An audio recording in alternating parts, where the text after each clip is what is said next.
Образованието и безработицата најголеми проблеми на младите.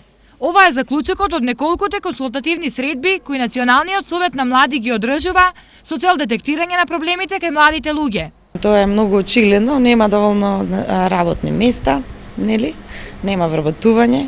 Тоа е најголемиот проблем, што тоа после завршувањето на високото образование младите луѓе немаат каде да се реализираат. Тешкото доаѓање до работно место дел од младите го поврзале со недостатоците во текот на образованието, но и постојаните промени кои се случуваат во него. Знаеме дека во последно време имавме доста некои притисоци поврзани со високото образование и повеќето од младите се загрижени за тоа. Во насока на квалитетот и пред се на тоа како претежно се изведува наставата, бидејќи голем дел од младите сметаат дека методите кои што се користат барем во Македонија сега не се толку ефикасни. Со цел решавање на младинските проблеми, Националниот совет на млади продолжува со средби низ повеќе градови во државата.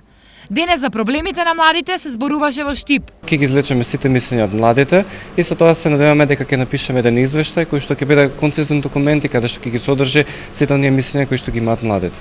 Инаку, една од целите на Советот е и подобрување на младинскиот стандард преку зголемување на бенефициите за млади во делот на културата, транспортот и пристапот до информации.